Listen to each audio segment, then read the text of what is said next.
శ్రీకాకుళం జిల్లా ఇచ్చాపురం నియోజకవర్గంలో శ్రీకాకుళం ఎంపీ రామ్మోహన్ నాయుడు పర్యటన జయహో బీసీ బైక్ ర్యాలీ కార్యక్రమంలో పాల్గొన్న ఎంపీ రామ్మోహన్ నాయుడు ఇచ్చాపురం ఇలవెల్పు స్వేచ్ఛావతి అమ్మవారిని దర్శించుకుని అక్కడి నుంచి జామి ఎల్లమ్మ ఆలయం వరకు సాగిన బైక్ ర్యాలీలో వందలాదిగా పాల్గొన్న టీడీపీ కార్యకర్తలు నాయకులు.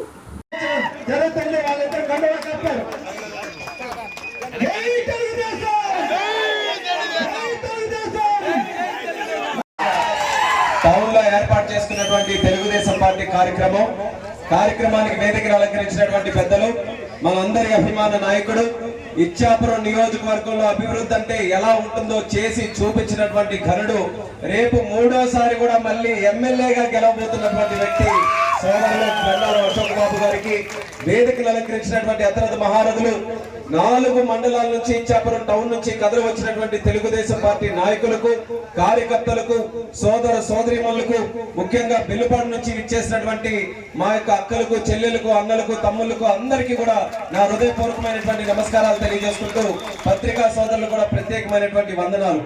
నిన్ననే ఇప్పుడు జీవులు గారు చెప్పినట్టు ఎవరికి రానటువంటి ఒక అదృష్టం దక్కింది. చంద్రబాబు నాయుడు గారికి అయోధ్యలో జరుగుతున్నటువంటి బాలరాముడు ప్రాణ ప్రతిష్ఠ కార్యక్రమానికి ఆహ్వానిస్తే ఆయనకి మనసులో ఎందుకు కలిగిందో గానీ నాకు ఫోన్ చేసి నువ్వు కూడా నాతో పాటు రా అని నాకు కూడా పిలిపించుకొని తోడుగా తీసుకొని వెళ్ళారు.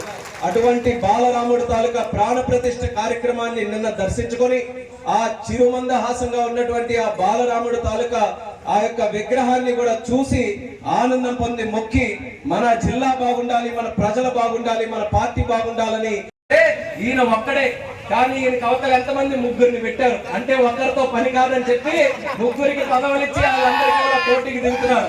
ముగ్గురికి కాదు, 100 మంది కాదు, 1000 మందికి పదవులు ఇచ్చినా సరే ఇచ్చాపురంలో తెలుగుదేశం పార్టీని ఓడించే దమ్ము ఏ ఒక్కరికి కూడా లేదని తెలియజేస్తున్నారు. అది తెలుగుదేశం పార్టీకి ఇచ్చాపురం ప్రజలకి ఉన్నటువంటి అవినాభావ సంబంధం. ఆ సంబంధం ఇప్పుడు 82లోనే ఏర్పడింది. ఎన్టీఆర్ గారితో మొదలై చంద్రబాబు నాయుడు గారితో కొనసాగించి ఈ రోజు నేటికి నారా లోకేష్ గారిని కూడా ఈ రోజు ముందుకు నడిపించడానికి ఇచ్చాపురం ఎల్లప్పుడూ కూడా మేము సిద్ధంగా ఉంటామన్నటువంటి నియోజకవర్గంలో తెలుగుదేశం పార్టీ ఖచ్చితంగా గెలుస్తుందని కూడా తెలియజేస్తున్నాను. ఇక తెలుగుదేశం పార్టీ గెలిచిన తర్వాత చంద్రబాబు నాయుడు గారు మరిన్ని హామీలు మీ అందరికీ కూడా ఇస్తున్నారు. ఎందుకనంటే ఈ మాయలో అందరూ కూడా మళ్ళీ ఎలక్షన్ల ముందుకు వచ్చి చంద్రబాబు నాయుడు గారు మళ్ళీ గెలిస్తే మీ పథకాలన్నీ కూడా కట్ చేస్తారని మాయ మాటలు మళ్ళీ చెప్తున్నారు. అందుకని మీరందరూ కూడా గుర్తుపెట్టుకోవాలి, చంద్రబాబు నాయుడు గారు అంటే సంక్షేమం, చంద్రబాబు నాయుడు గారు అంటే అభివృద్ధి. అందరినీ కూడా సరి సమానంగా అభివృద్ధి చేసి సంక్షేమం ఇస్తూ పేదవాడిని కూడా రారాజులాగా చేసేటటువంటి ఏకైక వ్యక్తి మన చంద్రబాబు నాయుడు గారు అంటే మీ అందరికీ గుర్తు చేస్తున్నారు.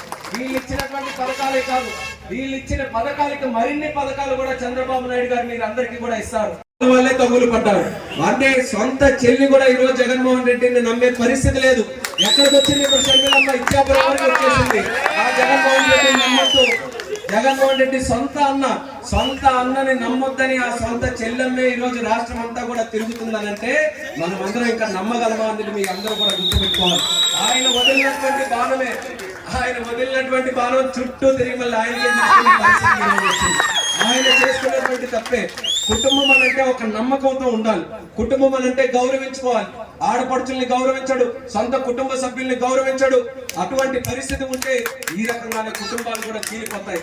మరి సొంత కుటుంబంలోనే ఉన్నటువంటి వ్యక్తులకు పట్టించుకోవట్లేదు, రాష్ట్రంలో ఉన్నటువంటి మనకి కూడా ఎవరికి కూడా పట్టించుకోడు. ఆయన ఆలోచన అంతా కూడా డబ్బు రావాలి, ఆయనకు అంతా కూడా భూములు కావాలి, ఆస్తులు కావాలి. అందుకనే మీ భూముల మీద కూడా పడ్డాడు. ఏం చేశాడు మీ భూములకి? ఆయన పేరుతో రాళ్ళు వేయించుకున్నాడు. మీరందరూ కూడా సరిహద్దులు పొరపాటు తెలుగుదేశం ఓటుతో మాట్లాడితే నీకు పెన్షన్ కట్, ఎవరైనా తెలుగుదేశం ఓటుతో మాట్లాడితే నీకు రేషన్ కట్, నీకు అమ్మఒడి రాదు, నీకు చేయూత రాదు. ఏమిటి దౌర్భాగ్యం? ప్రజలందరూ కూడా ఆలోచించాల్సినటువంటి సమయం ఇది.